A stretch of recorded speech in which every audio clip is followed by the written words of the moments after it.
Hi,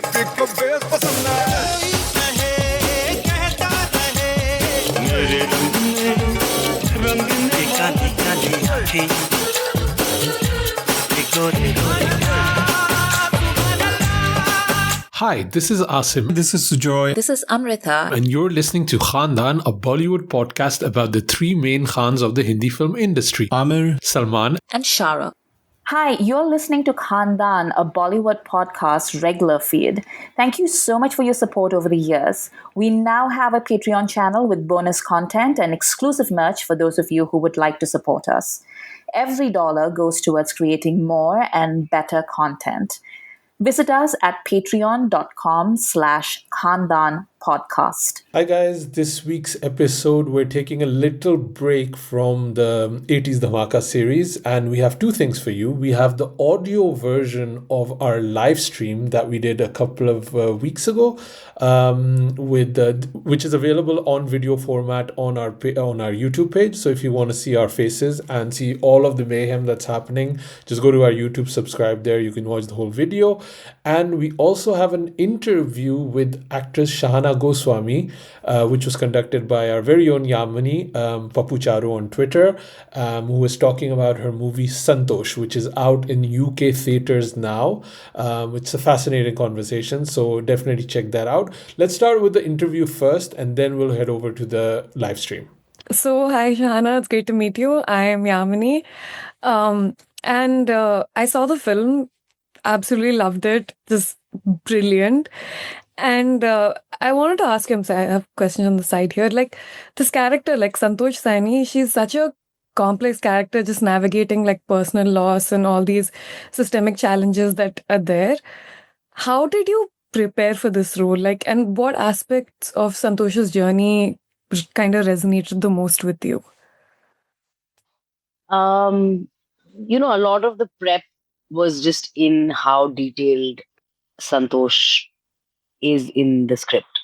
And that's something that Sandhya kind of managed to create really beautifully in terms of through the screenplay, she kind of made it very apparent, almost like a slice of life kind of way, who Santosh is and who she's becoming. Because you also see her kind of metamorphosizing in front of your eyes because you're seeing her real time going through transformations, going through new situations that she's constantly reacting and responding to. So a lot of it is like her a becoming, in a sense. And, besides that, of course, a lot of discussions and conversations with Sandhya, working through scenes and motivations in scenes individually, the scenes that Santosh is there alone in, and then the scenes that are there with Sharma, for example, Sunita, Sandhya and I, we sat and worked through all those scenes, and not just in terms of fine-tuning the dialogues and the motivation and the intention behind, the scene, but also then just kind of working out physicality and in certain moments how the actions and things would play out in the scene as well. And beyond that, I think I had massive imposter syndrome, which I tend to have anyway. And then that imposter syndrome this time extended even to feeling like an imposter as an actor, because I feel like I am someone who's much more instinctive, and I think I disregard my preparation for a character because it's not conventional and it's not something tangible. And so because I don't sit with books and writing and physicality and workshopping, or, I feel like I'm not doing enough.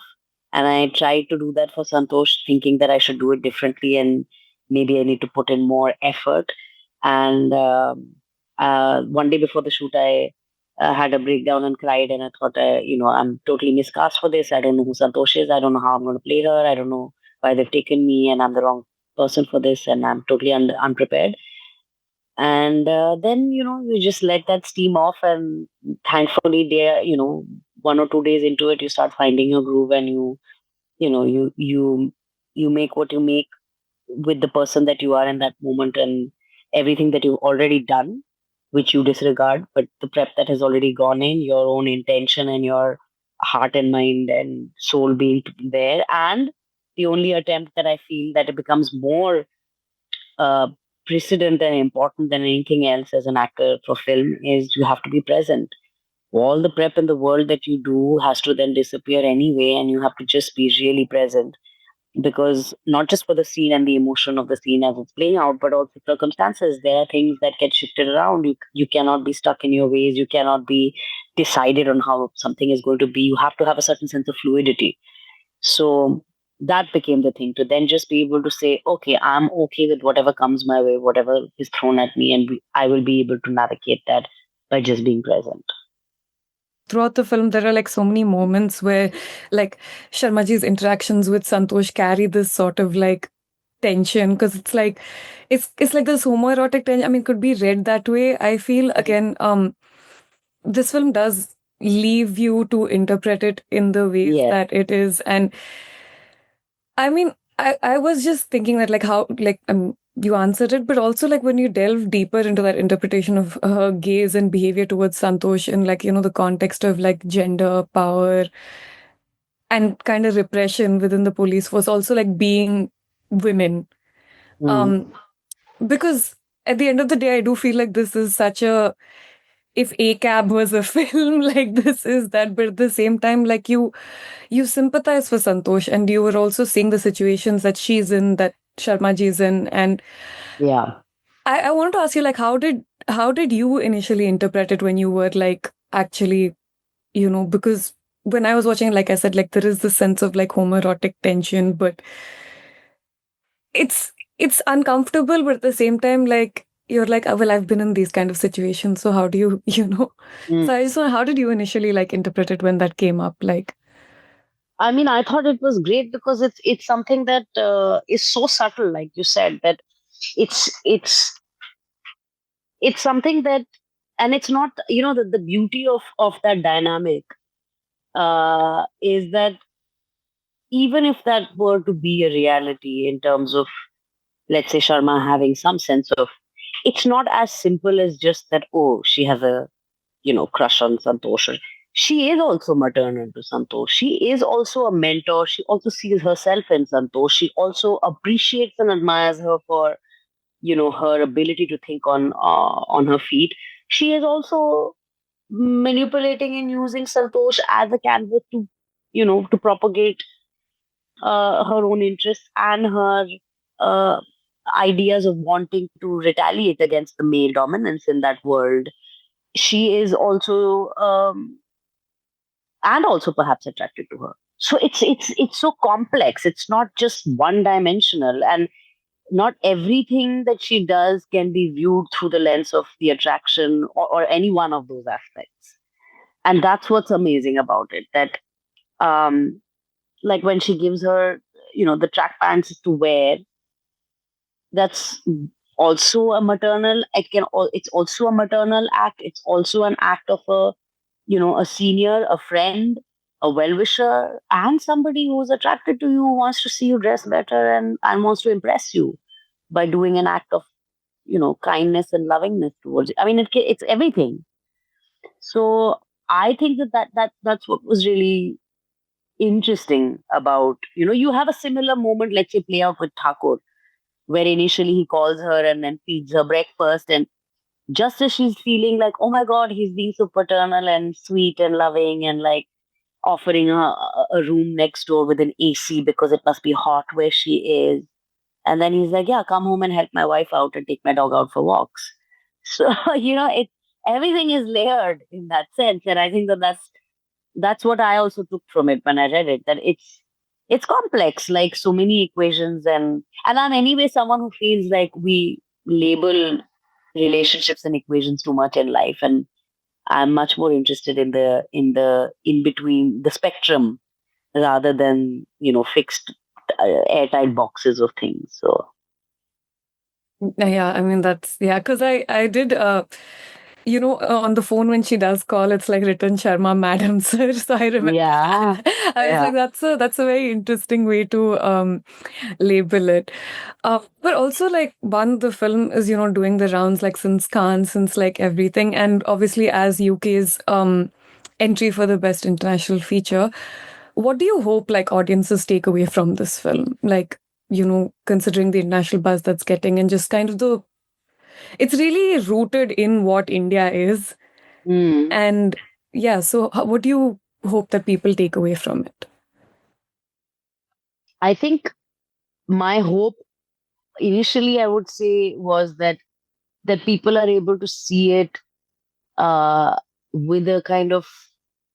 I think most narratives for me become problematic because they end up showing things from a kind of opinionated, didactic kind of perspective where this is the truth and this is how it is. And then there is a kind of overextension and over dramatization of reality. And the one thing that I really love about Santosh is that it keeps everything very real and it doesn't tilt towards an oversimplification of something or overextending one idea. Just as you have one aspect being shown, you'll see the exact opposite play out simultaneously. You know, you have one aspect of gender being seen in terms of discrimination, and then you see, gender discrimination within genders also, the power play within genders also. So, it that is important to me. I feel like that sense of like that balance that we see where the idea is not to find some place that you can rest your blame on, but to realize that your own culpability in the world that is the society and the world that is got created around you, you know, and see the parts in which you react and respond in ways that you have actually seemingly a problem with, you know, and um yeah, and I think I've appreciated the fact that now I see that people resonate with it because they don't just see it as a film representing India. They see it as a film that's representing societies in general. Just it's a matter of a varying degree in terms of the kind of reality, the nuances and the detailing of it.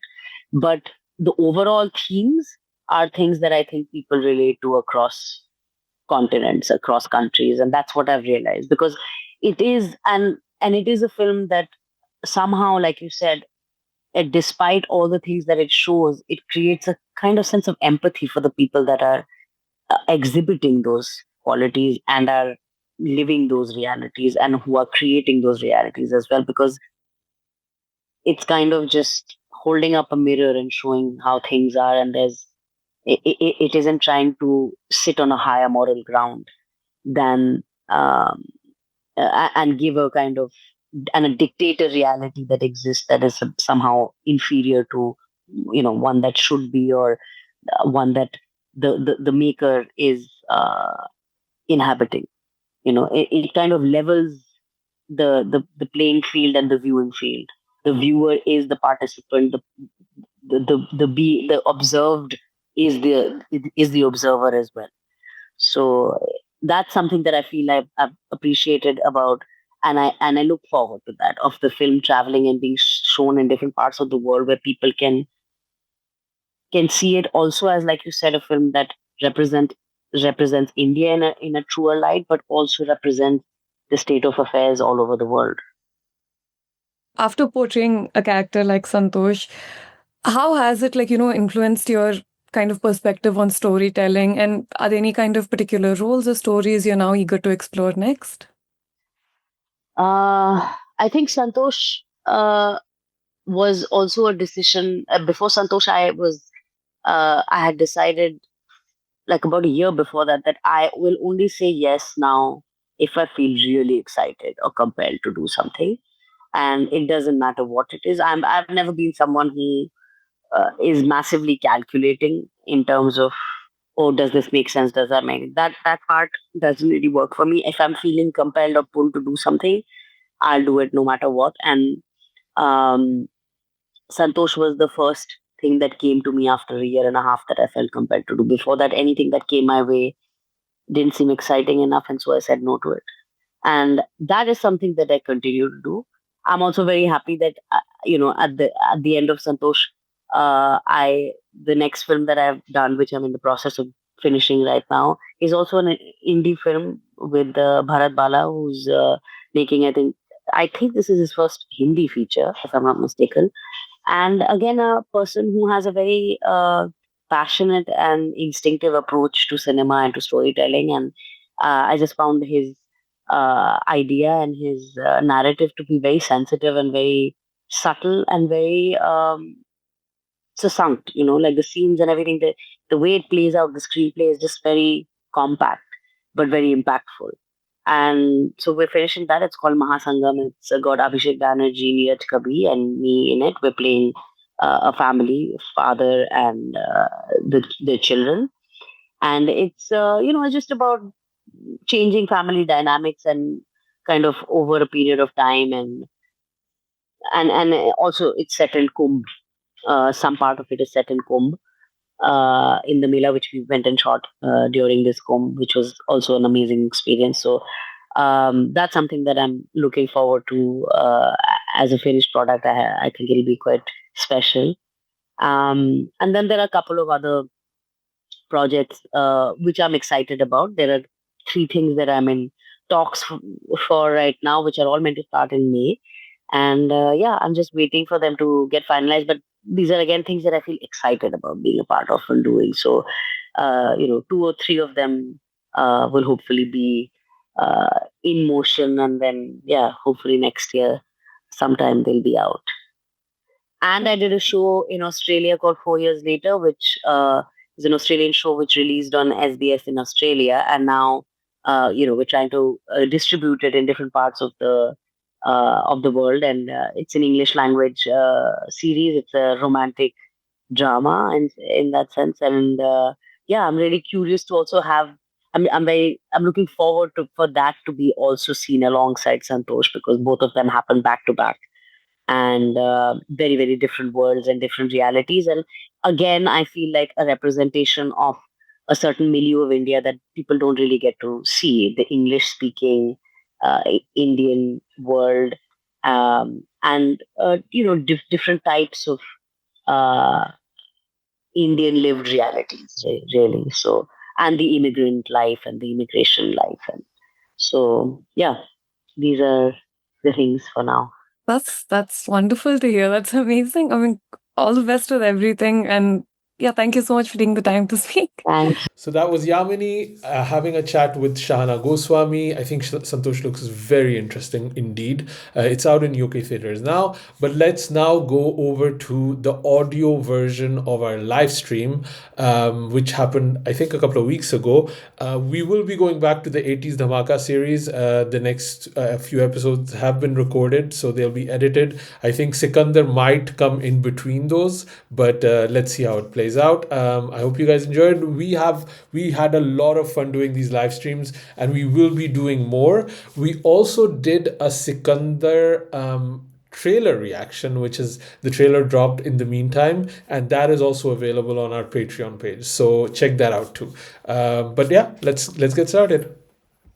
Hi and welcome to the live stream of Khandaan Podcast. My name is Asim Bernie, and I'm joined with my lovely co-host Amrita and Sujoy. Hey Amrita, hey Sujoy.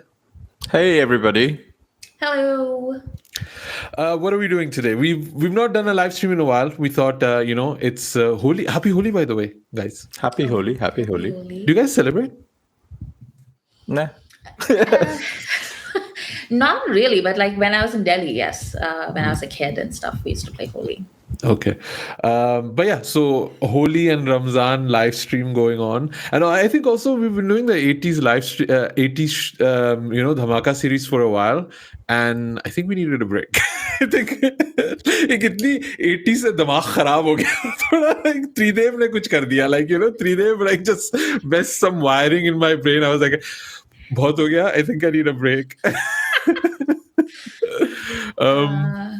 And yeah, so we just wanted to catch up, read some comments. And I think also a lot of our listeners and our fans and people on Patreon were saying, we're missing your thoughts on the current releases and kind of the gossips and the trailers that have come out. So I thought, this is kind of a good idea to do this. So we have a bit of a list of topics we want to cover. I want to talk about Sikandar, as Amrita has rightfully predicted, because we haven't had a chance yet. We watched a few movies left and right. We saw, Sujoy, you saw Superboys of Malegaon. Yep. I watched Dhoom Dham. We watched a little bit of Nadania. What's Dhoom Dham? Dhoom Dham is a Yami Pratik Gautam. Gandhi and Yami Gautam. It's The- part of the Netflix slate, which we will yeah. also be discussing. So yeah, but the comment section is open. Sujoy is monitoring it. Send us your Yeah. thoughts. Send us your reactions. We want to make it an interactive session, and I think we're going to do this for an hour or something like that. And then I'm probably going to lose energy to talk. So let's start it. Shall we get into Sikandar first? Sure. Y- I just realized that I posted the wrong URL in our Instagram because God. I Yeah. don't know why. Literally, my wife is saying, "Why is this URL not working?" Yeah. Why? Okay, so what do we do Is now? the one on what do you call Blue Sky and Twitter correct? Nope. Dude, you did this last time too. I know. Oh, I don't know why it's going to the other video, which is it's not Well, supposed we to do don't- that, but We don't need enemies. We have Sujoy. Sujoy is our greatest enemy. Yeah. Oh yeah. yeah, sorry guys. Okay. Okay, Let's give out the first the good YouTube link, because otherwise it's pointless. being here like last Let time. me repost it. Yeah. Oh dear. Yeah. I don't think anybody. Yeah, we're not even live on this one, man. Like on the YouTube link. Yeah, the other one is just showing as freaking. Okay, I'll just put that as private, and then I'll post the other one. Just give me 5 minutes whilst I panic internally. Just fire me. Never. And this is so much fun for everybody watching also on the live stream, right? Like that are here is like, इतना निकम्मा बंदा कहाँ से मिले क्या आ गए तुम लोग? oh god, it's a step better than last time where Sujoy you didn't show up. Remember? Yeah. Well, there was no electricity the last time. Okay. Maria is like, we're rooting for you. Thank you. Yeah. Let's just start with like a few Patreon things actually. Because I Yeah. Go ahead, Amrita. What did you have for us? So I think it was Abhishek who said he wanted to know what was that piece of Abhishek Jain, and he said that, unrelated to the Tridev episode, but this has been bugging me, which song is used at the very beginning of the 80s intro? And Yeah. we have an answer for you, actually. Yeah, actually, we had dinner with DJ Shai Hussain, our friend. We had some lovely Chinese food. First of all, we went to the Palestine March, which is more important than anything else we do. Free Palestine. So we went to that, and then afterwards we had dinner together. And I told him, first of all, how much people loved the 80s tune. And funnily enough, also our editor Yamini was there. Yeah. And so the person that had created the video and the person that had created the audio were all there together. So we were all like clapping ourselves on the shoulder and like, oh, look at how much of a great job we did and all that. So the song is Pag Ghungru from Namakalal. Namakalal. That's the horn section that comes out. I did ask Shai to make like a track list if he can. Because a lot of people have asked which song it is, but that's that, and he absolutely loves the song. We had a whole discussion about what is the better movie. Is it Satyapit Satta or is it Namak Halal? And Shai was very wrong in saying it was Satyapit Satta when it's clearly Namak Halal. Yeah. What even is this question? Like, why would you compare those two? Anyway. But if you have a bad take, go ahead. अपने आप को जलील करो in the comment section if you think Satya Pe Satta is superior to Namak Halal. I mean, we're saying all of this when then by the time we get to Namak Halal, and then we'll be just like, my God, this is a piece of shit. That has happened to us. before. That has happened multiple times on this 80s series. But Namak Halal is not a piece of shit. I've recently watched it and it holds up like no other movie. I cannot wait until we get to Namak Halal. Yeah. So but before that, we have to start talk off- about- no, before that, we'll have to talk about Umrao Jan, which was Asim's contribution to the 80s list. So, congratulations to you on that. I just wanted some Halajan representation, that's what I wanted. You're going to be hangry and you're going to be watching Umrao Jan. Anyway, sorry. Sujoy. Yeah, are we all sorted on the links now? It's posted on our Twitter, Instagram. Yes. I've reposted it. You've posted it on Blue Sky. I'll repost that as well on Blue Sky and on Patreon as well. Yeah, and Spells says the Insta link works now, so Okay. that's fine. That's great. I'll just post it on Patreon. Oh dear. Okay. Take Oh, a, yeah, take yeah, a yeah. breath. Take a deep breath. It's okay. Yeah. Tu pani pee le. Like you're not on rosa. Have a glass of water. So I have one more thing from Patreon. Melanie wrote in, and she says I think the reason why we have not had a real star that has debuted since 2015, especially female ones, is because of the whole PR machinery behind these actors. If you take the likes of Kareena, Priyanka, Nayanthara, you like them or not, they have personalities on and off screen. They feel like stars. But in the current ones, even the good ones, it seems like they want to have this relatable, humble, likable image. But stars are not supposed to be entirely relatable. What is your take on that? So actually, I have some thoughts about this one because I think the media landscape has just changed, and I think that's like when you mentioned 2015, I think the clear answer is that social media took off, right? I think it's just like a very difficult situation stars are in. Like they cannot, if they're not relatable, they're like arrogant. And if they're down to earth, it's like, oh, they're faking it. So there's literally no way to win, basically. I think the audience has just gone crazy and they're like, this whole elitism, privilege, nepotism, all of these words get thrown around and they don't mean anything. I mean, in the context of Hindi cinema, I guess. Like we're seeing this with this Amisha versus Kareena reel that's gone kind of viral on our Instagram post, and like I don't know how many comments there are at the moment, so I don't know if you check them, but there's like hundreds and hundreds of comments, and most of them are from insane people.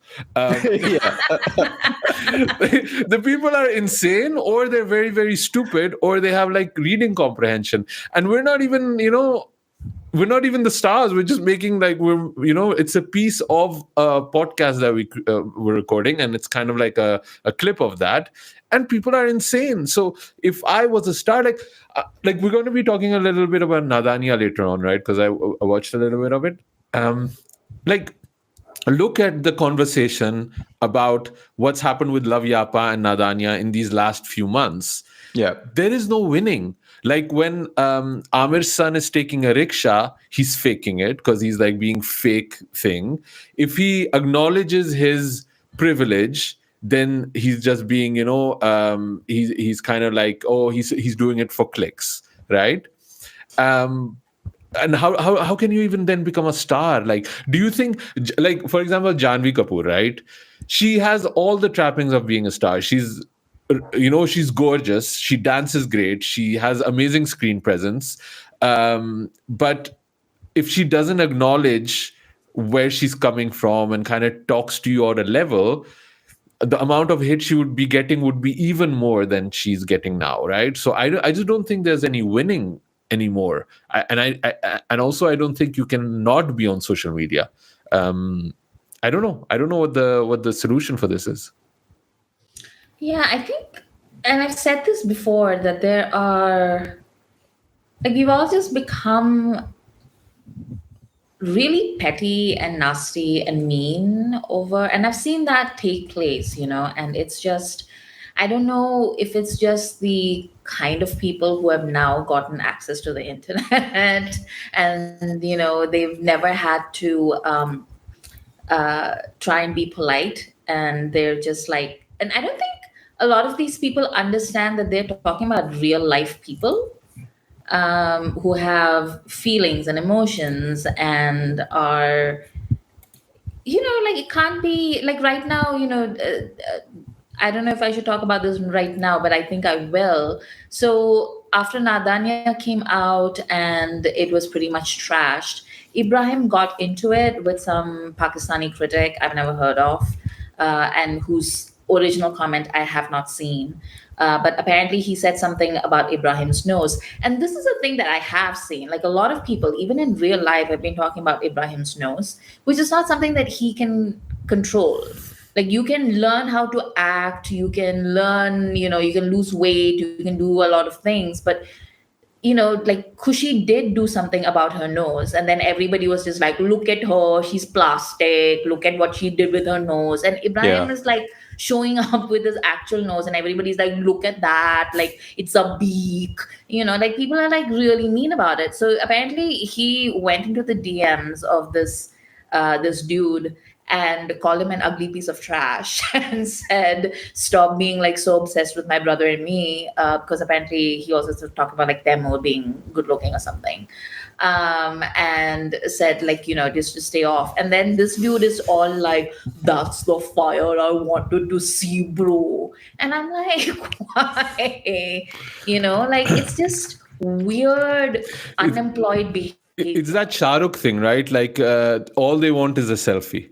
Like Yeah. where he was saying, like, they can trash me and stuff like that, but when you see them face to face, all they want is a selfie with me, and it solved everything. And I think a lot of it is that kind of frustration, like if they turn around and answer you, then it's like, it's that thing like Abhishek kitna vela hai, that comment that was Yeah. like, but yeah, it's I don't know, it's stupid to say it's tough to be a star, but I think it is tough to be a star. Like, I don't know how, like, I mean, like, how old are these? How old is Khushi? How old is Ibrahim? Like, these are kids, and yeah, I don't know. I don't know. I don't know I don't know if it's like, I don't think they're lacking aura or like lacking stardom. I think we lack patience and we lack grace as an audience now, and we want stars, but we hate stars. And I think we have way too many opinions. And I mean, we're on a podcast talking about opinions. We made jokes about noses. I remember when we were doing Rais, and we were like, oh, you have Mahira's nose and you have Shahrukh's nose. That's a lot of nose. I remember that like comment, right? But I don't feel that's like a jokey kind of thing, instead of like, what that guy was doing about Ibrahim Ali Khan. But yeah, that's maybe just my opinion. I don't know. But I think there's also something to what Melanie is saying about the PR machinery, because I feel like, that like that's what publicity people do. They come and tell you that, I can solve these problems that I have now invented, and I will give you a path. Like, I will create a narrative, and it's not. This is not a new thing. If you go back and watch Shah Rukh's interviews, just to go back to Shah Rukh, if you go back and watch Shah Rukh's interviews, he talks about how he came to Bollywood and he and Vivek Vaswani came up with a strategy and a narrative about why this was somebody that the industry should invest in. And then eventually, like, once they invested in him, he was able to then, showcase himself and then become the star that he eventually became. So this idea of building a narrative to show to, the industry and then, the larger audience, that's not a new thing. But I think it's become really weird.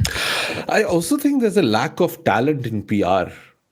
Oh yeah. If They are pretty much running like headless chicken with no idea of what is the end goal. It feels like they are just copying strategy from left, right, and center from parallel industries, not even with whatever has happened or whatever has been proven successful in the entertainment industry elsewhere. It just feels like, oh, people are doing this, then we should all go to Kapil Sharma's show, we should all appear in the malls, we should all dance to this particular TikTok trend. And hope for the best that it works in making money for the movie. Whereas, and also like the whole corporate booking thing, probably we will talk about the whole Komal Nahata thing that has dropped over the last couple of weeks. He's been making podcasts more actively than us. But yeah, it's such a weird state of the industry that, nepotism or no nepotism, it's so like vile and poisonous, the whole comment section. I don't know, like there seems to be no goodwill for anybody else, and like the whole star system, I don't think anybody can like claim to be it anymore. And yeah, it just seems like a thing of the past now. I just think PR and marketing should be seamless, like it shouldn't be obvious. And I think now that it has become obvious, they're not doing a good job at it. So I think that's kind of a problem. I think there's also just a lack of talent there. I think also like there's been a conversation going on lately about influencer journalism, that's also kind of reached its end. And I also agree with that because I was seeing some influencer interview Millie Bobby Brown, and the questions are shit. They have no they have no skills to kind of ask a follow-up question. They're not able to really delve into anything deeper. A lot of times they don't even love movies as much as somebody like a and I'm sure the old system was also not perfect, where film critics are interviewing stars, which I also find a problematic setup, right? Film journalism should be separate from the people that are interviewing them from the ones that are reviewing their movies, because that creates a whole kind of messy ecosystem. But at the moment, it's not really working at all. Like, I don't find any interest in watching all of those videos of people sitting in a car and driving to the city or going to their favorite food spots. I just don't get any value out of that at all. So I just think it needs to, like, marketing and PR needs to kind of step their game up. Advertising is doing great. Like, did you see those two the Shah Rukh advert, the Dawat one that came out, and the Ranveer and Amir, and I was like watching them, and these are fun, entertaining ads, right? And I was like, I'm getting more entertainment out of the ad than I'm at the moment getting from the movies, and that is a very sad situation to be in, right?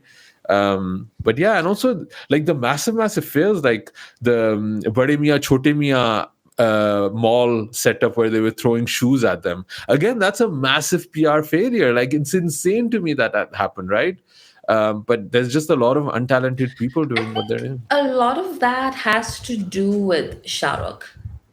I think because like Shah Rukh sort of pioneered this whole like PR thing, like he came in, he had a vision about like how he could, use the PR machinery to promote his movies, and whatever projects that he was doing. And he actually understands the ecosystem, and he has like he has a strategy.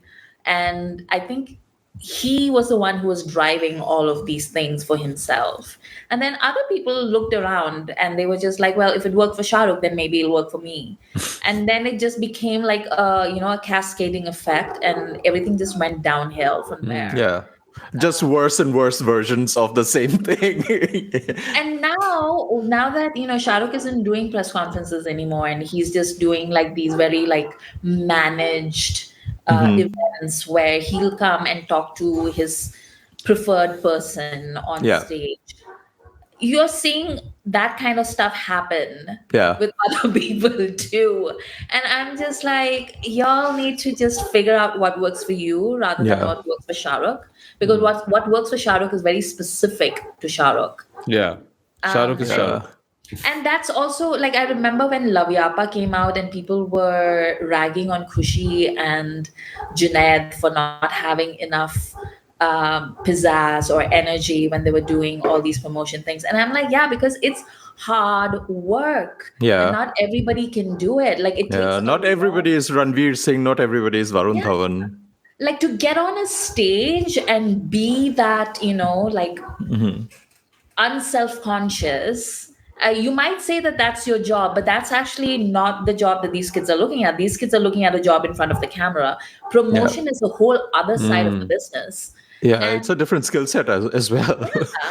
And when you're somebody who's like a total extrovert, like Shah Rukh or Akshay or Ranveer, it comes very natural to get up on a stage and be like, okay, now I'm just going to be like dancing and shaking a leg. I'll pull up people from the crowd and I'll interact with them. And then you'll see somebody like, say, Ajay Devgan or Ajay Devgan's nephew, actually. Also, I don't know if you remember the promotion that he and what's her name? I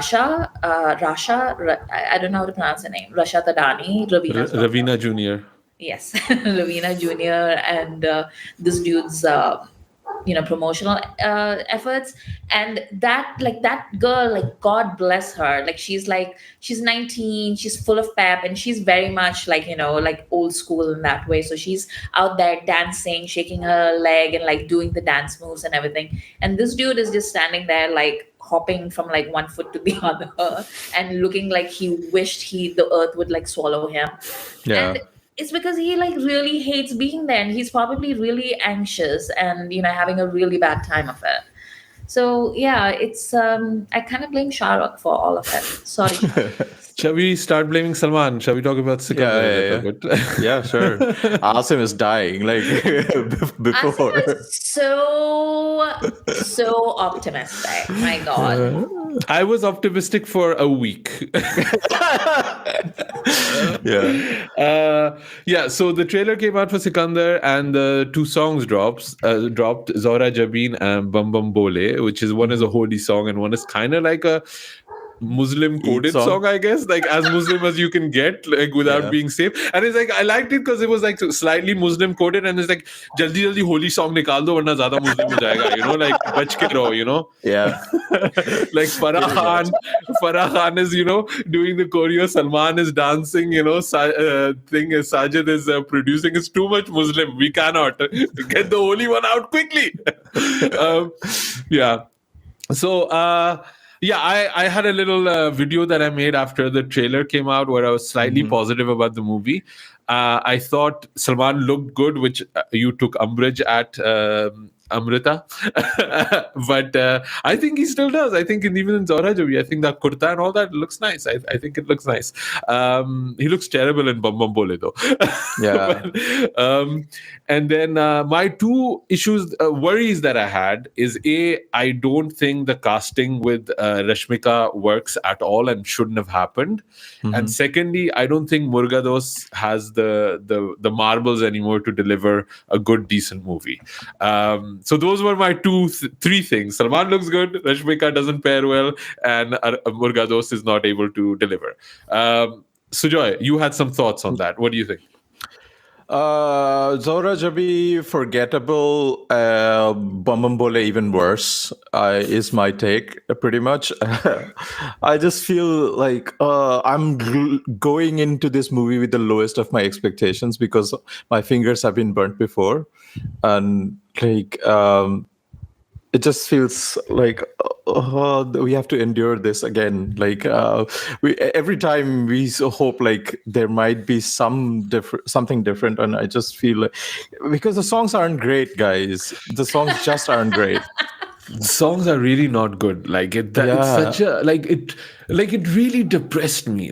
I was really hoping Zora Jabi would be like a good song, like a real banger. Like back in the day, Salman used to have good songs. Like it feels like such a long time ago, right? And it just feels like some sort of iteration of Balam Pichkari and Selfie Le Le Re somehow fused, and like chalo isse chal jayega. It feels like that, and the whole vibe of this movie is like chalo chal jayega. Yeah, it's Eid, it's a Salman movie. People will come and watch it, and like if not, then we'll just book halls. Fuck this. It just feels like that. It feels tired, man. It's so insincere. Yeah.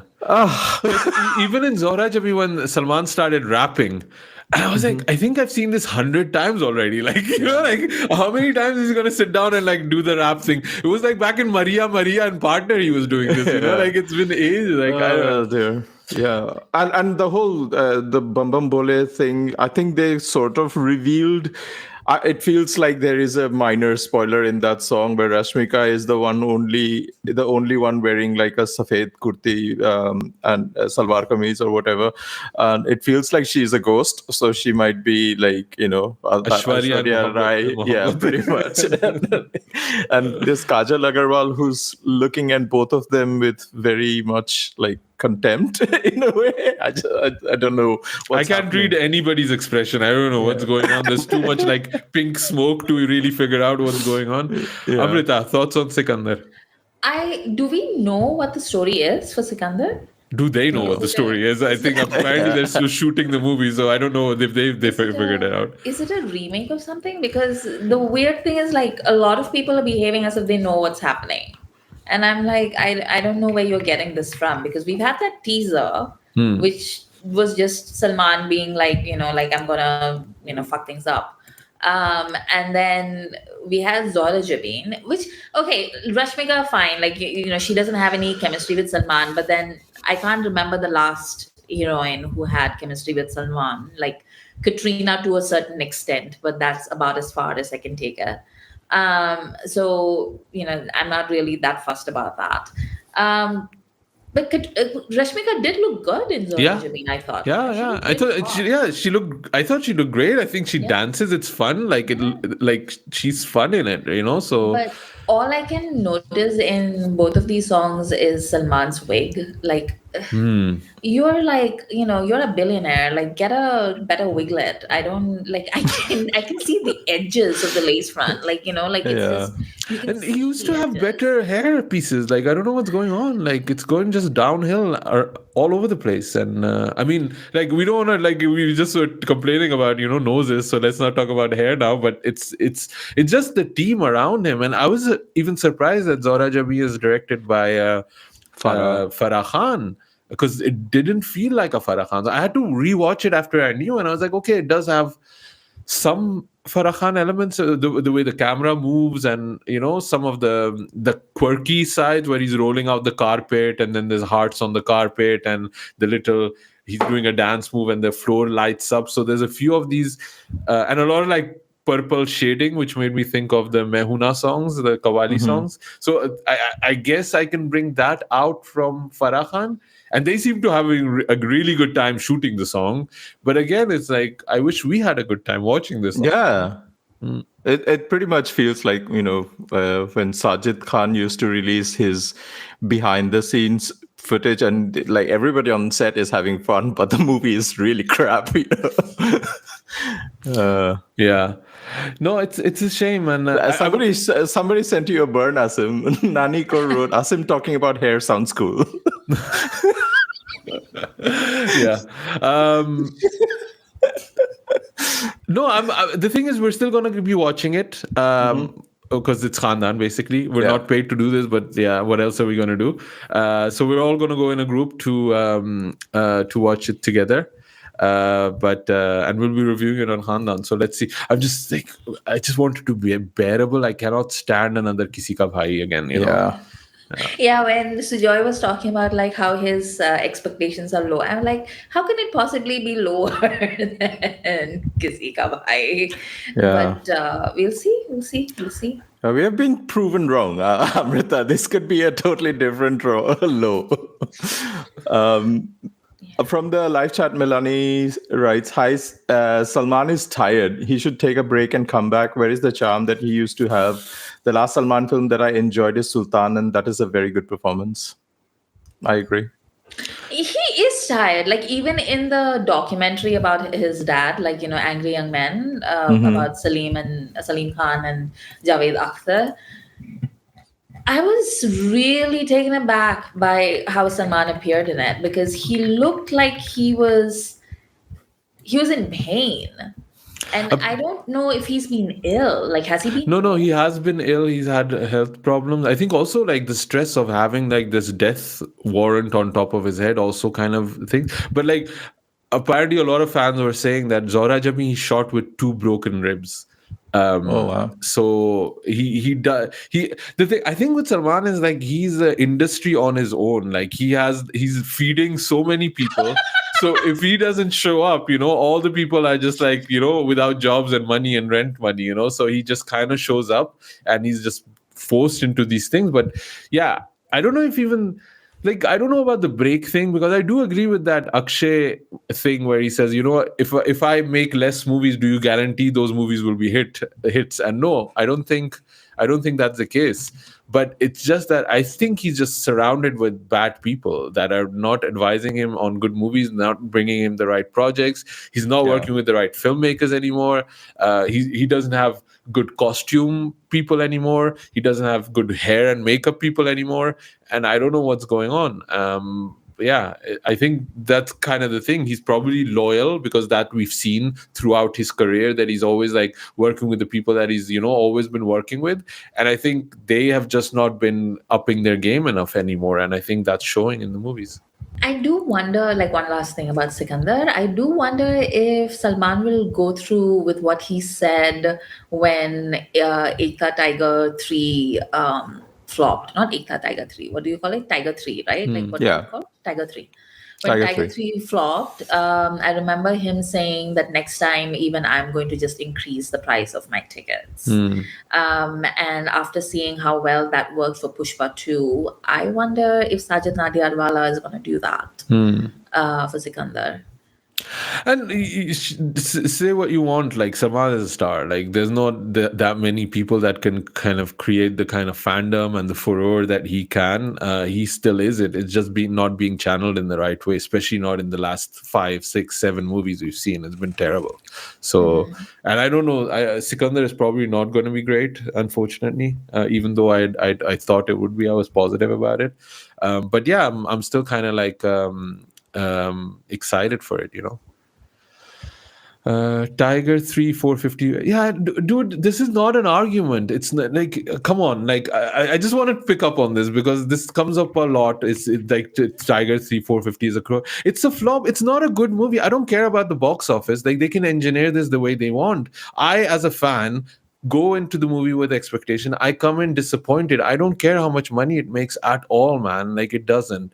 And okay, so Tiger 3 450 is a flop, but look at the Bhutni movies, the Street 2, right? Street 3, was it 2 or 3 that came out? 2. That made 300 crores maybe. But you have to admit that that's a hit with 300 crores when Tiger 450 with 450 is underwhelming, and if you cannot see that reality, that is just insanity. Like it's not like that. This doesn't help anybody, to be honest. Like it's just a stupid argument, to be honest. Like yes, Tiger 3 was made on a budget of 300 crores, so to have made 450 crores just by maths as well, it is a flop.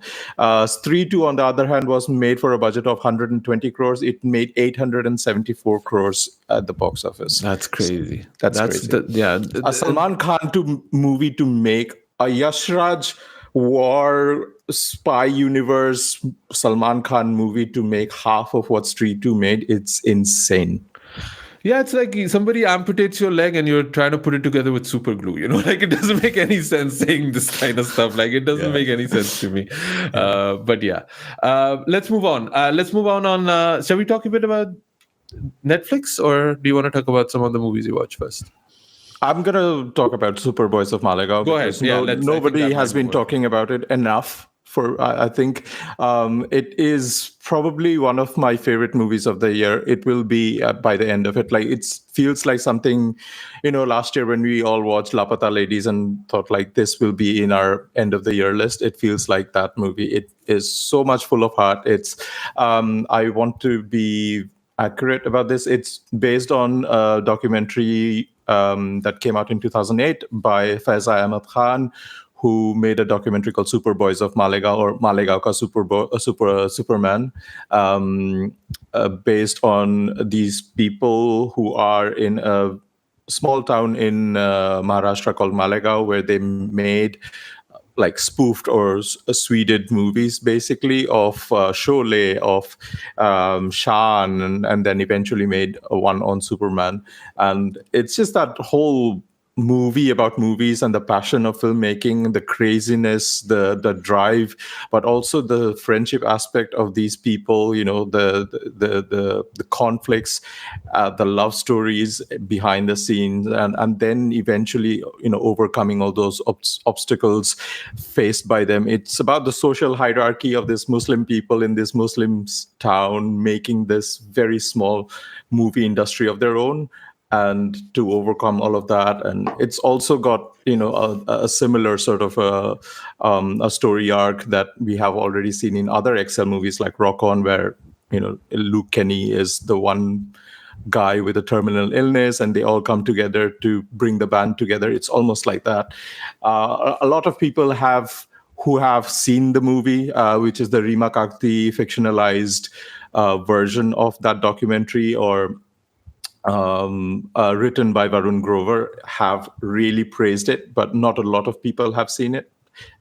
Primarily because I think it just felt like the vibe of it was that it was coming straight to streaming. That was Of the kind of documentary or vibe. the movie? Sorry. The movie Right. Superboys of Malegaon. I felt like because it was so much pushed by Prime Video, I think a lot of us had that confusion that whether it's getting a theatrical release or not. And because the moment you see the splashing Prime Video logo, it just feels like, oh, it will be there in 2 weeks or so. I had that thought. I was very confused. And you already had gone and seen it. So I was like, wait, when is it dropping on Prime? So I really wasn't sure, and it felt very confusing. Also, we were having dinner yesterday when our friend Mike made this comment, Mike McCahill, right, for The Guardian. He said, it just kind of bums you out. You go to the cinema and the first logo comes like streaming soon on Prime, streaming soon on Netflix. Is like, why am I here? It's kind of like a real bummer. I don't feel that logo needs to be there at the first screen that you come in. I don't know. Yeah, it should be put at the end with the end credits, like might be streaming on Prime or something like that. But I guess they try to make it front and center because they probably invest a lot in the making of these movies themselves. They are kind of the co-producers in a way. So maybe that's a content strategy to make movies like this happen. But it's a brilliantly acted, brilliantly written movie. Everybody involved, from Adarsh Gaurav, Vineet Singh, and the other actors, they are all really, really great. It's shot beautifully, and if you like movies about movies, it will fill you with so much joy that a movie like this exists. And I think people who will watch it on streaming will find it to be worth your time. So I just wanted to point out, because we have been sort of being all doom and gloom about the movie industry of India so far, talking about what all has been wrong so far and what hopeful things that we can look forward to. Superboys of Malegaon is that movie. Whenever it drops on streaming, go check it out, because I think it's already out of cinemas in the UK. Not sure what's the status in India, if it's still screening somewhere at a cinema. Maybe check it out. Amrita, did you watch the documentary? I watched the documentary. I did, yeah. Watched it. I can't remember at what film festival I watched it, but it was like a long time ago. Yeah. I don't even remember when, but I think I watched it in New York. I'm not sure, but it was it was long ago. And I remember it was lovely. I was in love with that documentary. It was at that time when a lot of really great documentaries were coming out. And this was one of them. And I guess now you just don't get any funding for documentaries either, Unless it's about stars and shot in their house and talking to their dads and their uncles and their mamas. It's shot by their best friends in their backyard. And lets them just say whatever it is that they want to say. Oh my God, we are so humble and lovely. Oh my God, yes, you are so humble and lovely. My son, the star, always picks up the phone when I call. Oh, so humble, so humble. Anyway. He loves dal chawal on a Friday. Thanks for that detail. But when I'll be honest, when I heard that Rima Kakti was making this movie, I was like, why? Because I remember the documentary, and I was like, it's perfectly good. Like the people who were in that documentary, like if she had done like a project with those people, I would have been like, oh, okay. But then I realized that, like they were basically working as consultants for this film, like she Yeah. actually did go back to them. She didn't just like rip it off the documentary. She actually went. Yeah. And it's not a recent thing either. They have been involved since the documentary came out. So it's been a long thing in the process. They've been together with, Nasir, who was the original filmmaker in Superman of Malegaon. And yeah, it feels more sincere and genuine, right? And that how they were involved. And to see like, even when this movie, Superboys of Malegaon, premiered at TIFF, Nasir made it to the red carpet along with the filmmakers. So that was like a whole, full circle moment. I would like highly recommend people to go and watch it. Yeah, I'll definitely watch it when it comes on screen, on streaming for sure. I just didn't have, I didn't know when it came out. I thought it was a very confusing release strategy that they had, unfortunately.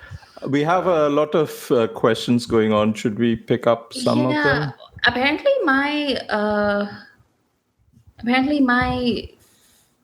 my sound is really low. Yeah. Is it? No, don't. I'm hearing it okay, Amrita. Same here. I have mine at like really like I said as high Yeah, you're as I on can take max. Yeah, it So seems I don't okay. It know. seems to be a local problem, maybe. Okay. Okay. JS says, did you guys talk about Ibrahim's meltdown and threat to a critic through Insta? We will probably talk about that when we get to. We did already. Nathan. We did. You were setting up with links at that moment. So Joy is not even paying attention to what Nasim and I are talking about. I had a panic moment. he was so stressed out, bichara. Yeah. Yeah, Asim looks very handsome according to Steve. मेरा दोस्त Steve आ गया बचाने मेरी इज्जत. Yeah, thank you, Steve. Somebody made fun of Asim's lack of hair, and Steve is there like, I'll make it up for Asim. What villain names would you describe yourself by, Asim? I was thinking about this when we were watching Tridev, right? I don't think there's a better name than Asghar Jurrat. Like that is like the best villain name ever. I know people tend to go for Mogambo and stuff like that. I don't agree. It's Asghar Jurrat. That's the name I would pick if I could. I'll say I'll pick Lotia Pathan. Lotia Pathan, that's such a good one too. Yeah. Slightly Islamophobic for the Sujai to pick. Amrita, नाम है मेरा Shabnam. I was just thinking, like I would do something Kantisha related. Like I do like a good rhyming scheme. Yeah, I don't know though. I don't know. Yeah. If you had to watch only the filmography of one Khan for the rest of your life, which one would it be? Salman. Shah Rukh. Yeah. But let's argue why, though. Let's argue why. Like, why are you picking Shah Rukh, Sujoy? Kabhi Haan Kabhi Na, Chak De, Swades, and Fan. Okay. For me, it's just like, those were the movie, like the Shah Rukh's filmography was basically the background to basically the same thing as for you, for Salman. It was basically the background of my adolescence and, like growing up and everything. Salman, because Salman is the total package. You get the action, you get the romance, you get the Bachchon Wali movie, you get the terrible movies, you get the CGI weird movies like Oh My God. It's the full package. It's all of cinema. It's all of masala. That's why Salman. Although having said that, like I would like dearly miss Andaz Apna Apna to not be able to watch that. Yeah. Imagine you just have to watch comedy, Shah Rukh's comedy. Your life would be miserable. Well, I just wouldn't watch it. There would be no comedy in your life then. How would you laugh? It's absolutely okay. Salman, even in comedy, as playing Bhagwan in Main Tera Hero, it's the So funny. It's so funny. Matthew the hero, amazing. Yeah, that would be included. That would make me happy. Yeah. Did any one of us watch IFA? Yeah, IFA kya I hai? just watched. I just watched that song with like Shah Rukh and Madhuri. Uh-huh. Yeah, I I wanna- watched that on the Twitter, the clips. Yeah. Again, I wanted to bring that up when we were talking about Zora Jabin. With all of that money spent on Bambole, Zora Jabin, choreography, cinematography, moving cameras, amazing costumes, Shah Rukh does it better with just being on stage, sweaty with Madhuri, right? And that is what annoys me when they have all of these resources available to them and they cannot even give like a 30% good output, right? That's what annoys me about Sikandar song. It's just magic watching Shah Rukh and Madhuri together, right? Yeah. It's so lovely. It's so literally the only thing I watched. I also just want to shout out like what you said on Twitter because immediately, right? Like including me, everybody was just like, "My God! Like if only Shah Rukh and Madhuri would be in a movie together again, like life would be so much better. Like they could say it Hindi cinema, blah blah blah." And Asim said very correctly that the only person stopping that from happening is Shah Rukh. Yeah. Because if Shah Rukh woke up tomorrow and said, "Hey, you know what? I really want to make a movie with Madhuri," nobody is gonna check him. Like people Shah will Rukh be is like, in his I want to make cash era. Like I want to make bank era. And Yeah. it's fine that that's his era. That's what he wants to do. It's fine. I'm not thinking. But let's not say, oh, what is the state of Bollywood, yaar? Like, we don't get these movies anymore, yaar. Like, it's just like Shah Rukh can make a movie, tab wo get Hansal Mehta to write something for 2 crores. He'll happily do it. It's fine, that was the worst Delhi accent I have ever heard in my life. But then I haven't watched Nadania, so maybe like that is even worse. By the way, we just glossed over the lack of army representation in the three of us, and Amir Khan is having a film festival re-release of all his movies next month, and it's crazy that we just glossed over it. Like there's Dangal, there's Somebody Three asked, Idiots. can we send Amrita to cover this festival? It's like Amrita मर जाएगी और मार देगी. Who is this hater of mine? Like I want to know who hates me like that. But I'm just gonna list the movies quickly: Dangal, Lagan, Three Idiots, हम है राही प्यार के, राजा हिंदुस्तानी, गजनी, अकेले हम अकेले तुम, अंदाज अपना अपना, तारे जमी पर, Sarfarosh. See, None of these are most of them- surprising. Yeah, most of them, like with the exception of Raja Hindustani, that's a pretty solid list. Am I excited to rewatch any of them though? You're not even excited when we do it on the podcast, so let alone you going to this, Yeah. That's the thing. That's what like Amir is a fine actor. Fine. He's just not a star. And I wish people would just put their rap there. Even he knows that, Yeah, he knows it. He knows it. And I know I'm the number one fan on the podcast. He has that self-awareness in the ad with Ranbir Kapoor, even that Ranbir is a bigger star than him. That's such a good ad, though. I Yeah. like that Yeah. Amir. He's like Kamina Amir is really fun to watch. Yeah. Also, Farzan wants to ask, have we started talking about Amir's new girlfriend and Andaz Apna Apna re-release? I will go watch Andaz Apna Apna, and I don't really have anything. Can I just say, okay, I don't have anything to say about his new girlfriend. Like, it's fine. Like, she seems like a really nice lady, as do all his other the ladies in his life, acknowledged and unacknowledged. What really takes me aback are the number of people, especially on like Reddit and other forums, who are just like, I will never understand the relationship between Amir and his exes. And I'm like, yeah, tell me how you're just used to toxic people and have never met like Grown up.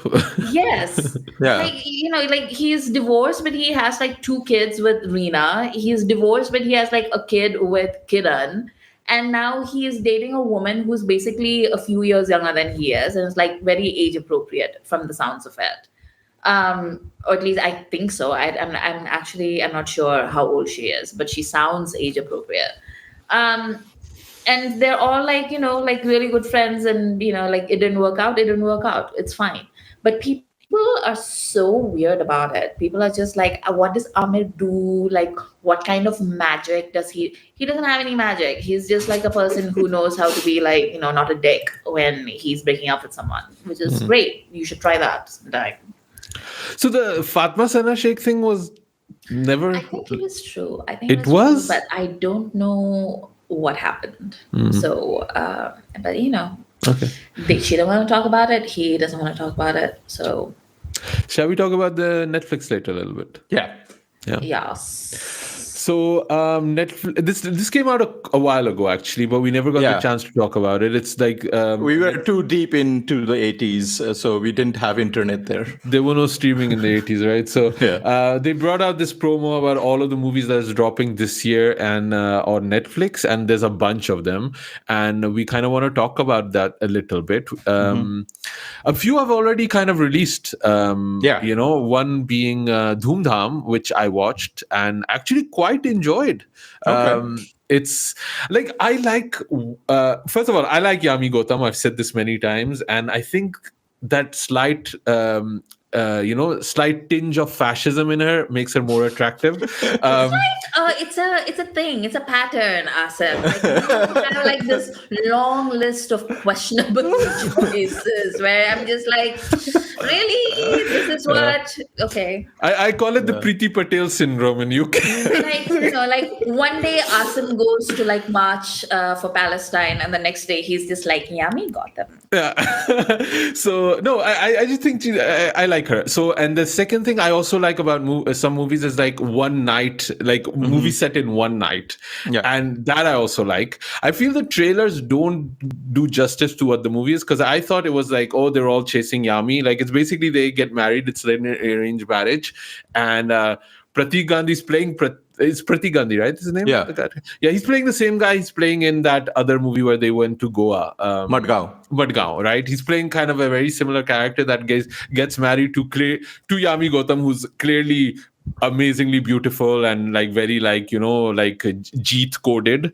And then they kind of like get together and ex-boyfriends and gangsters and running around the city. And it's actually quite fun for a Netflix movie. So I think it might be one that's already slipped under the radar. But I actually had a good time. But I'm telling you, like, you need to maybe either like Yami Gautam or like, movies set in one night. So those both of them sound like my cup of tea. So probably. Yeah.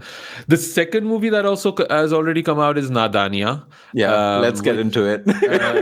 So I'm fasting, so I haven't had time to really watch a movie. My schedule is just all over the place. Disclaimer. But Sujoy was like, Asim, yesterday at the march, you were saying, watch 20 minutes in the bathroom on your phone because that's what the movie deserves. And this movie has been ripped apart by critics, by audiences. Like, it's like all of the goodwill that Ibrahim Ali Khan had has basically been squandered by the release of it. The only person relieved is probably Sara Ali Khan, who's like, but how much of a star does she look? How good was she in her first movie? Like, when you think about it. Amrita, you managed to not watch it. You dodged it, but you did watch you did follow kind of the conversation going around. But Sujoy, you lasted 20 minutes in this movie. Why did you not like it? I just could not take it anymore, man. And it felt so like unprepared, like this live stream. It just felt like they decided on a whim to make a movie, and there was no quality control regarding from the script stage to the edit stage. Nobody did any acting workshops. Like, you see, what was that Tihar jail with Zahan Kapoor Netflix? Black Warrant. You see the gap in the talent between Zahan Kapoor, who comes from a theater background and who's done the legwork, and perhaps many, many acting workshops, versus how Ibrahim Ali Khan, who is pretty much, they have a very connected family tree there, who pretty much has the same resources at his exposure. And it just feels like, why did Ibrahim Ali Khan need this project to come out? Why did he sign it off? Like, it just feels like a lot of peer pressure went into this movie being made. because I don't know, there was FOMO involved or something. But at the same time, I feel like very sorry.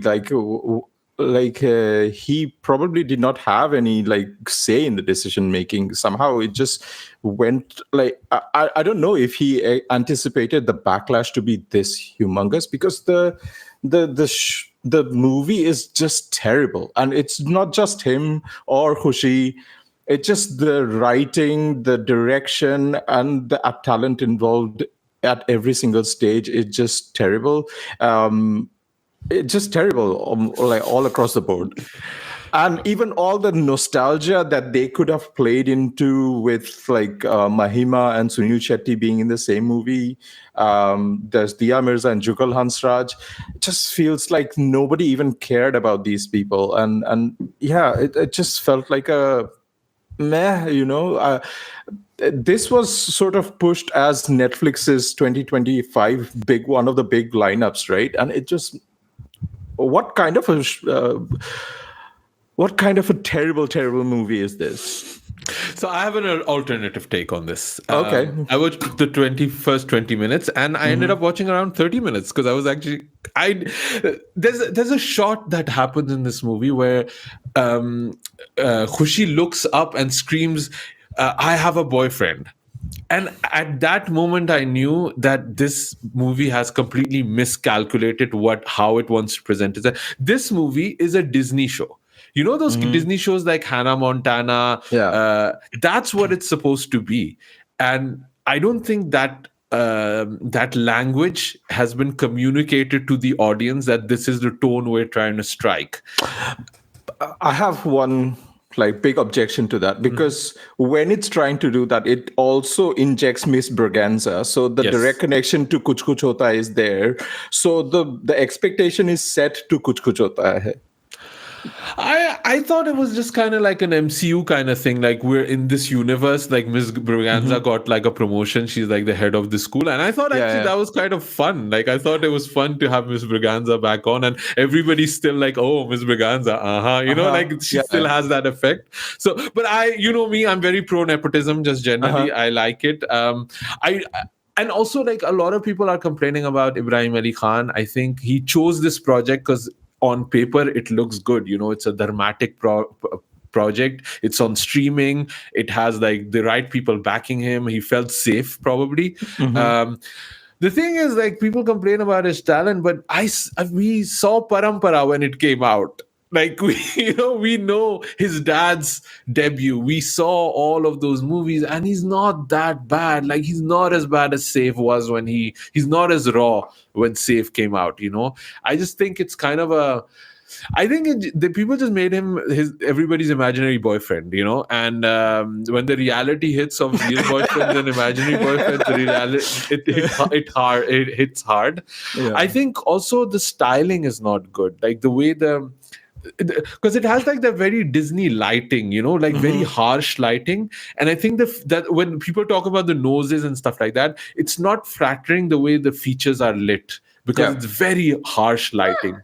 Can I just say, like, I feel, because I've seen Khushi in Love Yapa with Junaid, right? I saw that movie and I liked it. I thought it was like a very fun little movie, and the two of them were very new, and they had like the whole, like, clearly learning their craft, especially when they're like dancing and stuff.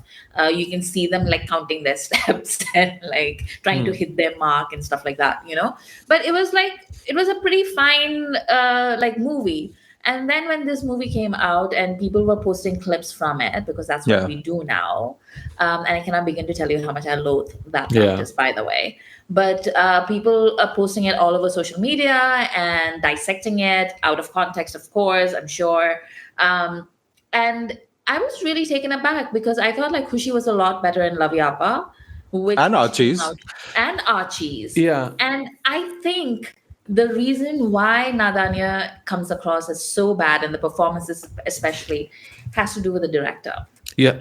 And the writers. They make a conscious choice of how to, like, there's the moment where, like, she's clearly a they're both gorgeous people, right? But they look weird. Like there's like this, the way it's shot, the way her hair is placed. We've seen her in 3 movies now. She never looks like like there was this cartoon back in the day, Moomins, where everybody has these long noses, and it's like that. She looks like a Moomin in it, and there's no reason to light her that way or do her makeup that way. It's very unflattering, and these are the choices they're making. And I saw the clips where they're like, I saw somebody they're calling her now chicken neck acting, that she's moving her neck too much or something like that, which is such a stupid thing to say. But she is playing a character. She's playing like it's imagine if you say, like, let's go back to the argument of Hannah Montana, right? Like, oh, why is Miley Cyrus being so exaggerated? Like, just take a clip of how she is as a child, right? She is playing kind of a very exaggerated character who's like very dramatic, and this idea of, the problems in high school are such big problems. They think they take over your life when they're all basically just ridiculous things. And so I was actually I thought the movie was okay. Kind of like, I was like, I want to watch this with my family the rest of it. I don't think it's that bad. I think people are very, very being very harsh with it. But yeah, maybe it's just my pro-nepotism side, and having seen Parampara and Imtihan and Ole Ole, all of that. And I also want to say that I think what part of the reason why Ibrahim lost his temper with that critic is also because there's been a lot of really unkind rumor mongering about him. Oh. They're talking about how he has a speech disability, about like how, they dubbed his voice because he can't speak properly, like all that kind of stuff. To be fair, the dubbing was piss poor. Yeah, it was. It was bad. piss It poor. was bad. It's bad. Yeah. The dubbing there've been like other movies with like really bad dubbing as well, and and it doesn't necessarily mean anything. And even if it does, I don't think it's the place of gossip forums to come forward and be like, this is what happened. It's just, and I think like like if it actually is true or whether it's not, if you're in Ibrahim's shoes and that's the kind of stuff that you have to deal with, at that young age, man, and he's a baby, like, it's just really bad. Yeah, plus Dharmatik probably made him starve to get that 6-pack abs, so he's probably just also hungry. I can relate. Okay, let's go some of the movies that are in this Netflix slate thing. Yep. So, by the way, Jay is like, did you guys see the Govinda Avatar interview? I did not see that, but I did see bits of his wife, who is on some kind of publicity tour. I don't understand why. And I had never heard Sunita Puja before. And I wish I could go back to the time, but I hadn't. Yeah. I did hear that interview, and he's bonkers, just to reply to that. Oh, yeah? Yeah, he just made a claim that James Cameron came to him with the offer of Avatar, and he was like, I'm not going to spend months painted in blue, so you go ahead, this movie will be a hit, but I won't be starring in your movie. He said Tathastu. Yeah. And he claimed that in an Aapki Adalat interview, man. It's just, yeah. So here are the splits that the way they've split it up. They've called it high octane productions, first of all. So you have the movie I cannot pronounce, Aryan Khan's debut. Is it The Bads of Bollywood, The Bastards of Bollywood? I don't know what it is. That's one. Then they have Siddharth Anand's high stakes drama, Jewel Thief, The Heist Begins. I'm assuming that's the one, the Saif Ali Khan one, right? If I'm not mistaken. Yeah, with Jaideep Alawat. Right. And then Akka, which is an exceptionally YRF production, gripping tale of powerful sisters. I think that one is coming out soon, if I'm not mistaken. Yeah, Akka is it's a historical drama about this woman queen on the west coast of India who fought off the Portuguese, I believe. Is that a Hindi production or is that a South Indian? I think I don't know. Because who's the actress playing it? Kirti Suresh. Right. And it's got Radhika Apte as well, and Tanvi Azmi. I'm really looking forward to that. Yeah. I hope it's like really good. And Kirti Suresh can act. Yeah. She's really good. So I'm hoping for good things. And all three are movies, right? These three? I have no idea. It's very difficult to tell. confusing. So the Bads of Bollywood is a series. Oh, okay. Right. It's a series. Jewel Thief, I think, is a movie with Seth. And then Akka, I don't know what it is. It's a series. Akka is a series. Okay. Then we have romantic comedies reimagined. So they have Nadania, which we just spoke about, unfortunately. Dhoom Dham, which I spoke about. And then Aap Jaisa Koi and The Royals. Yeah. The Royals looks fun. Like I'm like I like Ishan Khattar, man. It's like he does quirky kind of different things. I'm enjoying whatever he's bringing out except paper. And there's Zenith. Oh yeah, she's in it too. Yeah. Yeah. I don't know what Aap Jaisa Koi is. It's the Madhavan and Fatima Sana Sheikh one. That looks really good. I'm liking that. Although, like I said to you yesterday, it does feel like one of the short stories in Ajib Dastans or something like that, like stretched out to a whole movie. But I don't know. It's a pairing I did not expect, but a pairing I'm kind of excited to watch. So, yeah. Then we have Strengthening Our South Originals. Test, a Tamil cricket drama with R. Madhavan, Nayantara, Siddharth. Yeah. And then Super Subbu, our first Telugu comedy drama series that explores purpose and love in unexpected places. Okay. I think the trailer for Test is coming out in the next few days. I saw the teaser of it, was it? and it looks good. There's Nayantara in it, and there's Siddharth. I'm rooting for this. I'll probably watch it. Yeah. Comedy, they have a great Indian couple show, a show none of us watch, I think, right? No. Yeah. Veer Das Fool Volume. I'm not sure, but I think I went to the taping of that in London.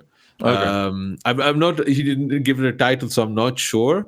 And they shot it and they were like, oh, stand up. And you might actually see me. Who knows? Like the way I was placed, I was very strategic.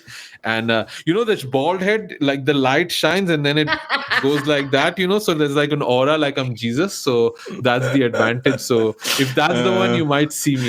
You are going to be the Ajgar Zurrat of Veer Das's show. मैं ही नजर आऊंगा, सिर्फ मैं ही नजर आऊंगा.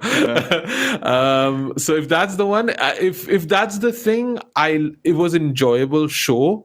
But it is that Veer Das thing, or not even Veer Das thing. It's just generally Indian stand-up comedies where I think they just don't have enough teeth. The bite isn't where it needs to be. I don't really like Veer Das. Okay. I'm just like, Yeah. And then Toaster, which is an offbeat comedy, but that one I'm really looking forward to. Yeah, with Rajkumar Rao. And I was just like, this is the thought I had. It's just so funny. You have Saif Ali Khan's Netflix movie. He's an international jewel thief going from one place to the other place. And Rajkumar's Netflix has a toaster and he wants to give it back. It's like the same problems of the star system are now being repeated in streaming, which I think is hilarious. One thing about Jewel Thief, though, in the teaser, you see these two, Jaideep Ahlawat and Saif Ali Khan, in different disguises. And one of them, Saif Ali Khan puts on the Sardar costume and he looks like Sartaj Singh from Sacred Games. Yes, I think that was deliberate. They were probably playing with this, no? And then the different disguises of Jaideep Ahlawat, and he looks like the same guy. It's like, where's the disguise, guys? Crime and action, they have Mandala Murders, Dabba Cartel, which is already out. It's already out, and I haven't watched it. I haven't I've heard really mixed things about it. Yeah, it came and went. Like nobody really talked about it that much. It feels like Glory. It's wild because it's like got an amazing cast. Yeah. Glory, which is a family fierce pursuit of an Olympic medal, and Sare Jahan Se Acha, an intense 70s spy thriller inspired by history. India's unsung hero. I'm wondering who the villain will be. Let it be a surprise, awesome. Who might be the villain of this intense spy thriller? In this maybe China. I know it could Please be China this time.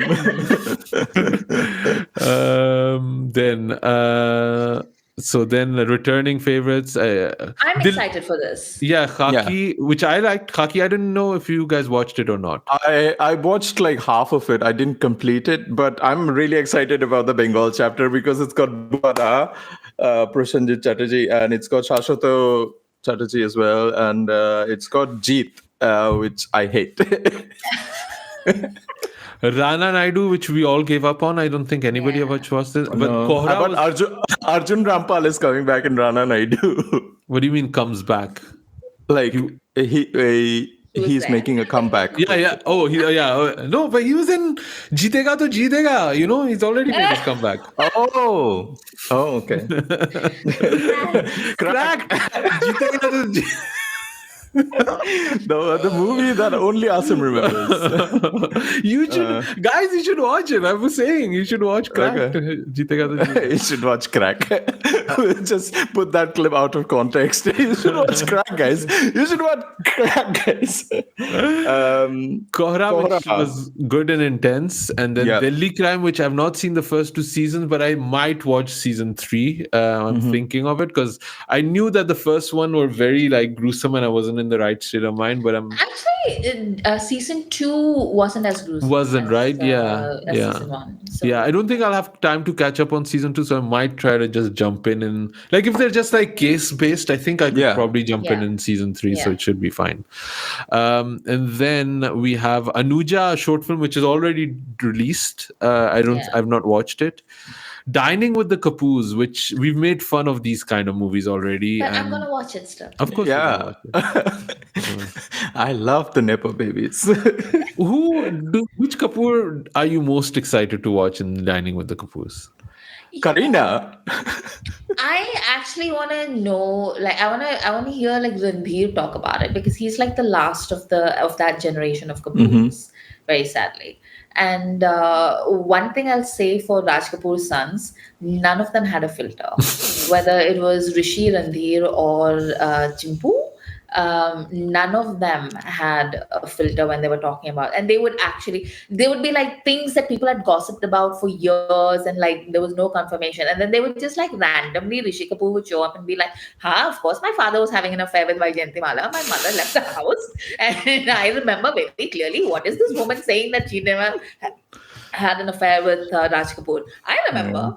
And that's the kind of energy that I want to see in Dining with the Kapoors. I want Randhir Kapoor to basically bring out every single skeleton in the closet.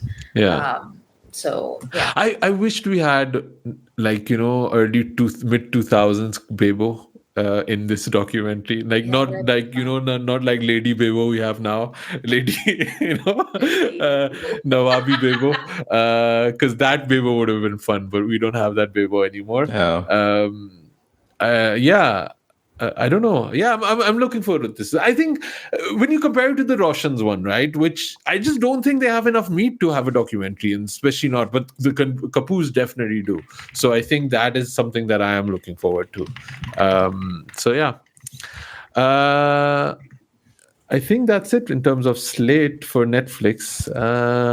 You watched Picture This, Amrita. You want to talk about that quickly? Also, I just want to like a bunch of people include like I think Steve and like a whole bunch of other people have mentioned Sister Midnight is. I'm very excited for that one. Yes. I am also very excited to watch. I think it's already out, no? Yeah, I think it's out in the UK. In India, it's out a little later. But I'll probably try to catch it this week. Yeah, I'm very excited to watch it. What was I going to say? Picture This. So I saw Picture This. It's already streaming on Prime even, I think, in the UK. Yes. And it stars Simone Ashley, whom some of you might remember from Bridgerton, who is an absolute goddess. And she has also produced this, and it also has Sindhu V, who's like a very funny comedian, and it's a really like it's like an old-fashioned rom-com, and it's a little bit Bridget Jones-ish. It's about a woman who is trying to become everything that she hoped that she would be, and she isn't yet. and also the romantic entanglements that she falls into, etc., and modern dating in London, etc., etc. And it's cute. It's cute, and Simone is just gorgeous, gorgeous, gorgeous. So, and very funny. I was actually talking to my wife that she should watch this movie because it came out on Prime.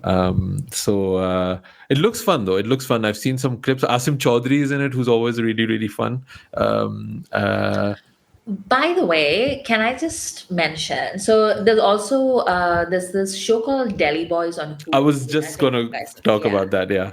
So I saw there was talking about like influencer marketing, etc. I saw an interview where they go on the hot ones, but it's not the traditional, not the Sean Evans hot ones, but the one where three people sit and like ask each other questions, and they have to eat a death wing if they can't answer.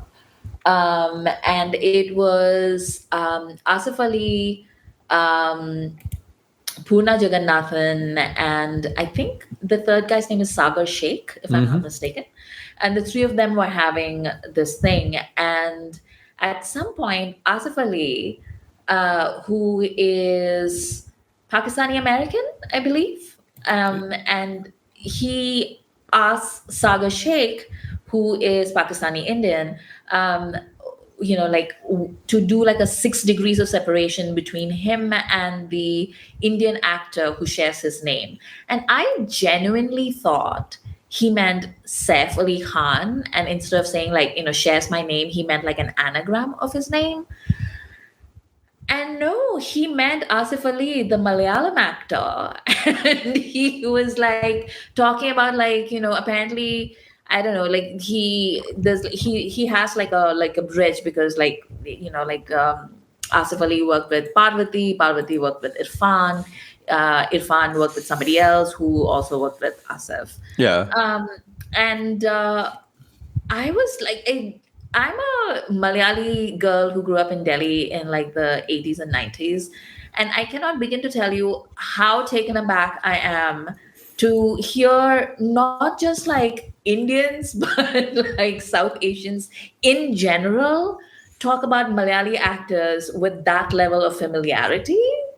Because when I was growing up, people would be like, "Oh, you're from South India. How far is your house from Madras?" Like there wasn't even like any acknowledgement that Malayalam was a different language, much less a different film industry.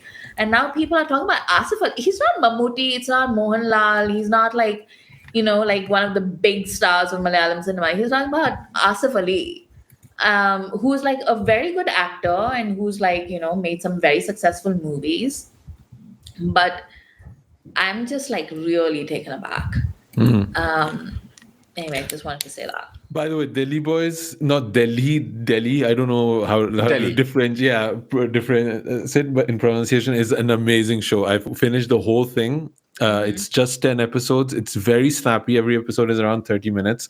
It's kind of a combination between Snatch and Kim's Convenience, but with like Pakistani tadka on top of it. And it is so good. Like it is like literally one of the best things I've seen. It's so funny, so hilarious. And it just also because No, you have to say it with that. just a wow. I have to say just a wow. You love it, huh? You love so it. Funny. Did yesterday. Yeah. That's how I describe the show. But it's just like it made me also think that we've seen so many Indian American content. We rarely see Pakistan, like proper Pakistani content. Like Marvels was kind of a mixed Pakistan. Like, come on, it's not really Pakistan. It's kind of like cosplaying as Pakistan. But there's a difference between having Shan masala and TRS on your food. Like there's a subtle difference, and I just like the different subtleness of it. I really, really had a great time. So it's going to be one of the shows that. So it's one season, but clearly they're building up towards a second season. And I hope it gets greenlit, and I hope people like everybody in the Khandaan stream. You should watch it. I think you will enjoy this show. There's no way you will not enjoy it. It's really up our alley. I think it's streaming on Disney, if I'm not mistaken. So definitely take some time to watch it. It's really fun, and it's really it also just appeals to me because you kind of connect with that kind of life where you're Desi in India, you're Desi in America or in the UK, and you kind of live that life where you're kind of like half burger, and there's a lot of like quirks going on. Poorna Jagannathan is great in it. She's so good. I did have a moment where I thought, was this actually written for Priyanka Chopra? And they didn't have the budget, and she didn't want to play an auntie. Maybe those are the reasons they didn't get her. But it feels like the way she has this fabulous hair and hoop earrings, and she's kicking ass. She's so good in it, and I was just like so happy for her that she was able to take on a role like this, because it's not the kind of roles like the person she's playing Lucky, and it is one of the most badass characters I have seen ever in my life, played by a Desi woman. It is amazing. So definitely, like, I strongly urge you to watch Delhi Boys, and hopefully by us watching it and pushing it and promoting it, it will get a second season because it deserves it. Tan France shows up, and he is having so much fun playing a British gangster. He is not 100% pulling it off, but it's so much fun to watch. And he has he has a fight scene with Poorna Jagannathan, and it's so cool. They're like knifing each other and stuff like that. It's really cool, really, really cool.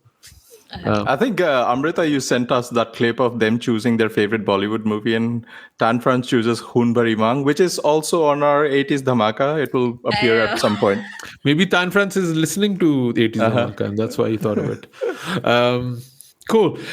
Surya, you want to read some comments before we start wrapping up? Yeah, sure. Yeah, that show was Delhi Boys, as Laina was asking for it. Meri Pyari Bindu is so good. Loved that film. I don't know what was that in context to. I actually recommended I was talking to my sister about it, that she should watch that movie not too long ago. Weird that we talk about that random movie suddenly. Yeah. Nani got really excited that Netflix took revenge for Saif's Sacred Games 2 failure with Ibrahim Ali Khan in Nadania. That's a weird connection that you made, Nani. I don't want to look into your brain. Paresh said, would it be that this movie was meant to be an episodic bubblegum thing? This is regarding Nadania again. If you press on the comment, it shows up on the screen, by the way. Did you know? Okay. No, I didn't. Should have known that. We're professional podcasters, you guys.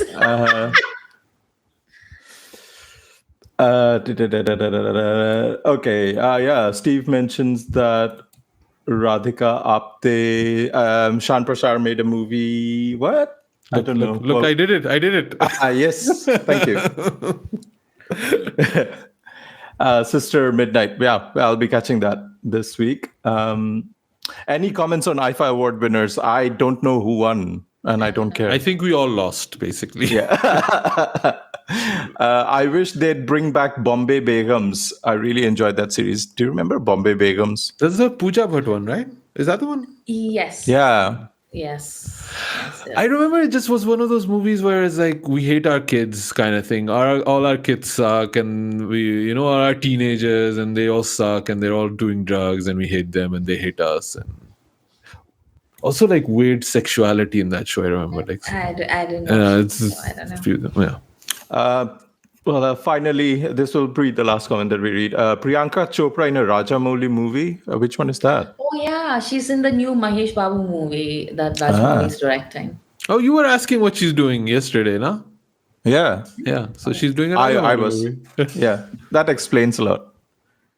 That's it from the comment section. Thank you all 35 people who joined this live stream. Karthik Aryan won Best Actor for BB3. See? That's why I don't watch IFA, It's just very terrible. Just looking like a wow. Any thoughts on Chava? I mentioned in previous Chava, no, none of us watched Chava. No. I boycott Chava. Well, I think like it's a little too violent for me. Like, I don't really need to see somebody being tortured for like. Yeah. Yeah, but I don't know. I don't know. Maybe it's going to probably come out on streaming. Will you watch it? I have no interest in it, so I don't think I'm going to. If I can like fast forward through the torture scenes, maybe I can watch it. I don't know. I've been watching a lot of non-desi content, to be honest, and I have been watching The Wheel of Time, the first 3 episodes of season 3 now. I was telling you guys that I watched the recap of Wheel of season 3 on the episode 1, and I thought I had finished season 2. Apparently not. Or I've completely forgotten what was season 2 like. I don't think you watched any of it, dude. Like, I don't think. No, I did watch it. I did watch it, but I can't remember any of it. It was really good.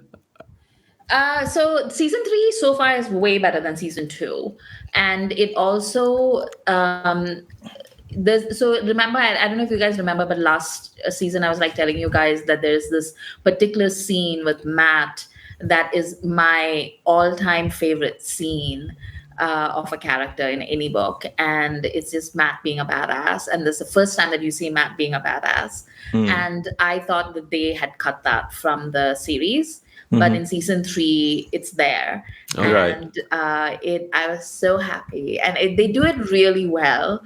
It's better in the book, but it's pretty great in the show. And they also make a whole bunch of changes that I think make a lot of sense, and I like it.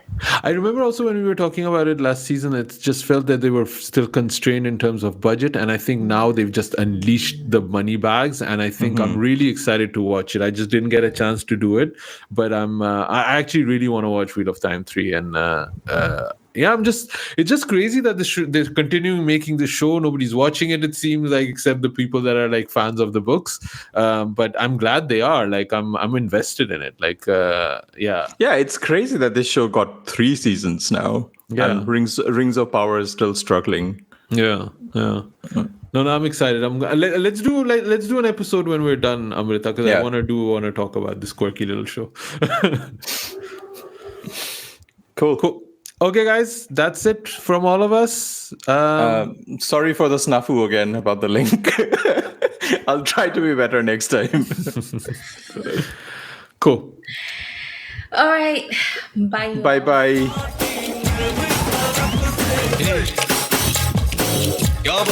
Khandaan Podcast, founders at England.